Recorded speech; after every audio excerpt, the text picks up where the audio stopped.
ചേന്ദമംഗലത്തേക്കാണ് നമ്മളെ ഞെട്ടിച്ച കൂട്ടക്കൊലപാതകം നടന്ന സ്ഥലമാണ് ചേന്ദമംഗലം. അവിടെ ഇപ്പോഴും ആ നടുക്കത്തിൽ തന്നെയാണ് നാട്ടുകാർ എന്ന് മനസ്സിലാവുന്നുണ്ട്. എന്തായാലും പ്രതി ഇപ്പോൾ കുറ്റസമ്മതം നടത്തിയിട്ടുണ്ട്. എന്തായാലും ഈ ഋതു എന്ന് പറയുന്ന ഈ പ്രതിക്ക് വേണ്ടി പോലീസ് ഇന്ന് കസ്റ്റഡി അപേക്ഷ നൽകും എന്ന് കൂടി അറിയാൻ കഴിയുന്നുണ്ട്. എസ് ശ്യാംകുമാറാണ് വിശദാംശങ്ങളുമായി കൊച്ചിയിൽ നിന്ന് ചേരുന്നത്.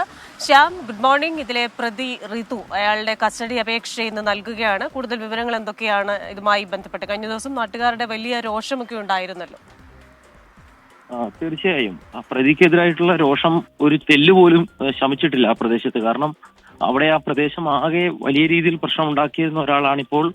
എപ്പോൾ വേണമെങ്കിലും അയാൾ ചെയ്യാമായിരുന്ന ഒരു കുറ്റകൃത്യം, അതൊരു വീട്ടിൽ കയറുകയും ആ കുടുംബത്തെ ഇല്ലാതാക്കുകയും ചെയ്യുന്ന രീതിയിൽ 3 പേരുടെ ജീവനെടുക്കുകയാണ് ഉണ്ടായത്.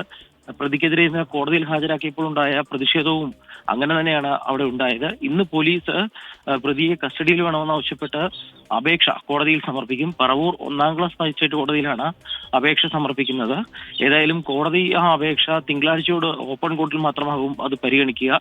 തുടർന്ന് പ്രതിയെ കസ്റ്റഡിയിൽ വിട്ടുകൊടുക്കാനും സാധ്യതയുണ്ട്. കാരണം തെളിവെടുപ്പ് ഉൾപ്പെടെ ഈ കേസിലെ നിർണായകമായ നടപടിക്രമങ്ങൾ പൂർത്തിയാക്കേണ്ടതുണ്ട്. അതുകൊണ്ട് തന്നെ പ്രതിയെ വിട്ടുകൊടുക്കാൻ തന്നെയാണ് സാധ്യത. പക്ഷേ അതിനു മുൻപ് പോലീസിന് വലിയ സുരക്ഷാ ക്രമീകരണങ്ങളൊക്കെ അവിടെ ഒരുക്കേണ്ടതായിട്ടുണ്ട്. കാരണം പ്രതിക്കെതിരായിട്ടുള്ള ജനകീയ രോഷം ഒരു തുള്ളി പോലും അവിടെ കുറഞ്ഞിട്ടില്ല. ഏതായാലും തിങ്കളാഴ്ചയാവും ഈ കസ്റ്റഡി അപേക്ഷ മിക്കവാറും കോടതി പരിഗണിക്കുക. യെസ്, എസ് ശ്യാംകുമാറാണ് കൊച്ചിയിൽ നിന്ന് വിശദാംശങ്ങൾ നൽകിയത്.